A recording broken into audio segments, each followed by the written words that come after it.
पुण्य का फल। एक सेठ जी बस से उतरे। उनके पास कुछ सामान था। आसपास नजर दौड़ाई तो उन्हें एक मजदूर दिखाई दिया। सेठ ने आवाज देकर उसे बुलाकर कहा, अमुक स्थान तक इस सामान को ले जाने के कितने पैसे लोगे? आपकी मर्जी, जो देना हो दे देना, लेकिन मेरी शर्त है कि जब मैं सामान लेकर चलूं तो रास्ते में या तो मेरी सुनना या आप सुनाना। सेठ ने डांट कर उसे भगा दिया और अन्य किसी मजदूर को देखने लगे। लेकिन आज वैसा ही हुआ जैसे राम वन गमन के समय गंगा के किनारे केवल केवट की ही नाव थी। मजबूरी में सेठ ने उसी मजदूर को बुलाया। मजदूर दौड़ कर आया और बोला, मेरी शर्त आपको मंजूर है? सेठ ने स्वार्थ के कारण हाँ कर दी। सेठ का मकान लगभग 500 मीटर की दूरी पर था। मजदूर सामान उठाकर सेठ के साथ चल दिया और बोला, सेठ जी आप सुनाओगे या मैं सुनाऊं? सेठ ने कह दिया कि तू ही सुना। मजदूर ने खुश होकर कहा, जो कुछ मैं बोलूं उसे ध्यान से सुनना। वह कहते हुए मजदूर पूरे रास्ते बोलता गया और दोनों मकान तक पहुंच गए। मजदूर ने बरामदे में सामान रख दिया। सेठ ने जो पैसे दिए ले लिए और सेठ से बोला, सेठ जी मेरी बात आपने ध्यान से सुनी या नहीं? सेठ ने कहा, मैंने तेरी बात नहीं सुनी, मुझे तो अपना काम निकलवाना था। मजदूर बोला, सेठ जी आपने जीवन की बहुत बड़ी गलती कर दी। कल ठीक 7 बजे आपकी मौत होने वाली है। सेठ को गुस्सा आया और बोले, तेरी बकवास बहुत सुन ली, जा रहा है या तेरी पिटाई करूं? मजदूर बोला, मारो या छोड़ दो, कल शाम को आपकी मौत होनी है। अभी मेरी बात ध्यान से सुन लो। अब सेठ थोड़ा गंभीर हुआ और बोला, सभी को मरना है। अगर मेरी मौत कल शाम होनी है तो होगी, इसमें मैं क्या कर सकता हूँ? मजदूर बोला, तभी तो कह रहा हूँ कि अब भी मेरी बात ध्यान से सुन लो। सेठ बोला, सुना, ध्यान देकर सुनूंगा। मरने के बाद आप ऊपर जाओगे तो आपसे ये पूछा जाएगा कि हे मनुष्य, पहले पाप का फल भोगेगा या पुण्य का? क्योंकि मनुष्य अपने जीवन में पाप पुण्य दोनों ही करता है। तो आप कह देना कि पाप का फल भुगतने को तैयार हूँ, लेकिन पुण्य का फल आंखों से देखना चाहता हूँ। इतना कहकर मजदूर चला गया। दूसरे दिन ठीक 7 बजे सेठ की मौत हो गई। सेठ ऊपर पहुंचा तो यमराज ने मजदूर द्वारा बताया गया प्रश्न कर दिया कि पहले पाप का फल भोगना चाहता है कि पुण्य का? सेठ ने कहा, पाप का फल भुगतने को तैयार हूँ, लेकिन जो भी जीवन में मैंने पुण्य किया हो उसका फल आंखों से देखना चाहता हूँ। यमराज बोले, हमारे यहाँ ऐसी कोई व्यवस्था नहीं है, यहाँ तो दोनों के फल भुगतवाए जाते हैं। सेठ ने कहा कि फिर मुझसे पूछा क्यों? और पूछा है तो उसे पूरा करो। धरती पर तो अन्याय होते देखा है, पर यहाँ पर भी अन्याय है। यमराज ने सोचा, बात तो ये सही कह रहा है, इससे पूछकर बड़े बुरे फंसे।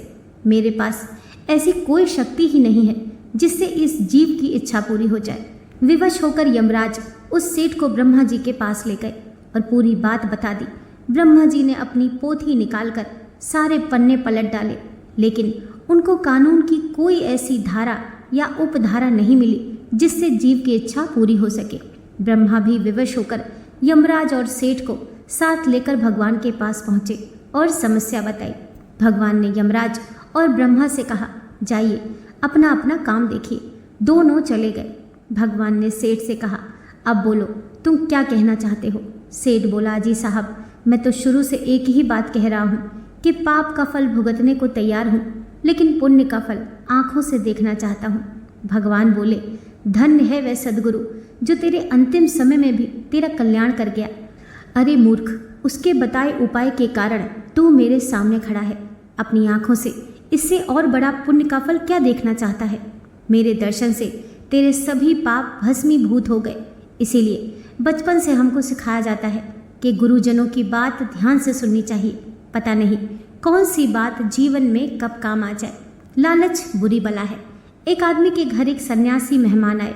रात को आपस में बातें होने लगी। उस सन्यासी ने कहा कि तुम यहाँ क्या छोटी मोटी खेती में लगे हो? साइबेरिया में मैं यात्रा पर था तो वहाँ ज़मीन इतनी सस्ती है कि मानो मुफ्त ही मिलती है। तुम ये ज़मीन छोड़ छाड़ कर बेच बाच कर साइबेरिया चले जाओ, वहाँ हज़ारों एकड़ ज़मीन मिल जाएगी। इतनी ज़मीन में वहाँ करो खेती, वहाँ बड़ी उपयोगी ज़मीन है और लोग वहाँ के इतने सीधे साधे हैं कि करीब करीब मुफ्त में ही ज़मीन दे देते हैं। उस आदमी को वासना जगी। उसने दूसरे दिन ही सब बेच बाच कर साइबेरिया की राह पकड़ ली। जब पहुंचा तो उसे बात सच्ची मालूम पड़ी। उसने पूछा कि मैं ज़मीन खरीदना चाहता हूँ। तो उन्होंने कहा, ज़मीन खरीदने को तुम जितना पैसा लाए हो रख दो। हमारे यहाँ यही ज़मीन खरीदने की शर्त है कि कल सुबह सूरज के उगते तुम निकल पड़ना और सांझ सूरज के डूबते तक जितनी ज़मीन तुम घेर सको घेर लेना। बस चलते जाना, जितनी ज़मीन तुम घेर लो, सांझ सूरज के डूबते डूबते उसी जगह पर लौट आना जहाँ से चले थे। जितनी ज़मीन तुम चलोगे उतनी ज़मीन तुम्हारी हो जाएगी। रात भर तो सो न सका वह आदमी, ऐसे क्षणों में कोई सोता है। रात भर योजनाएं बनाता रहा कि कितनी ज़मीन घेर लूँ। सुबह ही भागा, गांव इकट्ठा हो गया। सुबह का सूरज उगा, वह भागा। उसने साथ में अपनी रोटी भी ले ली थी, पानी का भी इंतज़ाम कर लिया था। रास्ते में भूख लगे, प्यास लगे तो सोचा था चलते चलते खाना भी खा लूँगा, पानी भी पी लूँगा। रुकना नहीं है, चलना क्या है, दौड़ना है। दौड़ना शुरू किया, क्योंकि चलने से तो आधी ही ज़मीन घेर पाऊँगा, दौड़ने से दुगनी हो सकेगी। भागा भागा, सोचा था कि ठीक 12 बजे लौट पड़ूंगा ताकि सूरज डूबते डूबते पहुँच जाऊँ। 12 बज गए, मीलों चल चुका था, मगर वासना का कोई अंत है। उसने सोचा कि 12 तो बज गए, लौटना चाहिए, लेकिन सामने और उपजाऊ ज़मीन, थोड़ी सी और घेर लूँ, ज़रा तेज़ी से दौड़ना पड़ेगा। लौटते समय सोचा एक ही दिन की तो बात है, और ज़रा तेज़ी से दौड़ लूँगा। उसने पानी भी नहीं पिया, क्योंकि रुकना पड़ेगा उतनी देर। एक दिन की तो बात है, फिर कल पी लेंगे पानी, फिर जीवन भर पीते रहेंगे। उस दिन उसने खाना भी न खाया। रास्ते में उसने खाना भी फेंक दिया, पानी भी फेंक दिया, क्योंकि उनका वज़न भी ढोना पड़ रहा था, इसीलिए ठीक से दौड़ नहीं पा रहा है। उसने अपना कोट भी उतार दिया, अपनी टोपी भी उतार दी। जितना निर्भर हो सकता था हो गया। 1 बज गया, लेकिन लौटने का मन नहीं होता, क्योंकि आगे और सुंदर भूमि आती चली जाती है, मगर फिर लौटना ही पड़ा। 2 बज गए, वह लौटा। अब घबराई, सारी ताकत लगाई, लेकिन ताकत तो चूकने के करीब आ गई थी। सुबह से दौड़ रहा था, घबरा रहा था कि पहुंच पाऊंगा सूरज डूबने तक कि नहीं। सारी ताकत लगा दी, पागल होकर दौड़ा और सूरज डूबने लगा। ज़्यादा दूरी भी नहीं रह गई थी। लोग दिखाई पड़ने लगे। गांव के लोग खड़े हैं और आवाज़ दे रहे हैं कि आ जाओ, उत्साह दे रहे हैं, भागे आओ। अजीब सीधे साधे लोग हैं। सोचने लगा, मन में इनको तो सोचना चाहिए कि मैं मर ही जाऊं तो इनको धन भी मिल जाए और ज़मीन भी ना जाए, मगर फिर भी बड़ा उत्साह दे रहे हैं कि भागे आओ। उसने आखिरी दम लगा दिया भागने में। सूरज डूबने लगा। इधर सूरज डूब रहा है, उधर वह भाग रहा है। सूरज डूबते डूबते वह गिर पड़ा। कुछ 5-7 गज की दूरी रह गई है। घिसटने लगा। अभी सूरज की आखिरी किरण पड़ रही थी। घिसटने लगा, और जब उसका हाथ उस ज़मीन के टुकड़े पर पहुंचा जहां से वह भागा था, उस लकीर पर सूरज डूब गया। वहां सूरज डूबा, यहाँ वह आदमी भी मर गया। इतनी मेहनत कर ली, शायद हृदय का दौरा पड़ गया, और सारे गांव के सीधे साधे लोग जिनको वह समझता था हंसने लगे और एक दूसरे से बातें करने लगे। इस तरह के पागल लोग आते ही रहते हैं। ये कोई नई घटना नहीं थी। अक्सर लोग आ जाते थे खबर सुनकर और इसी तरह मरते थे। ये कोई अपवाद नहीं था, यही नियम था। अब तक ऐसा एक भी आदमी नहीं आया था जो घेर कर ज़मीन का मालिक बन पाया हो। ये सब की ज़िंदगी की कहानी है। यही तो हम आप कर रहे हैं, दौड़ रहे हैं कि कितनी ज़मीन घेर लें। 12 भी बज जाते हैं, दोपहर भी आ जाती है, लौटने का भी समय होने लगता है, मगर थोड़ा और दौड़ लें। ना भूख की फिक्र है, ना प्यास की फिक्र है। जीने का समय कहाँ है।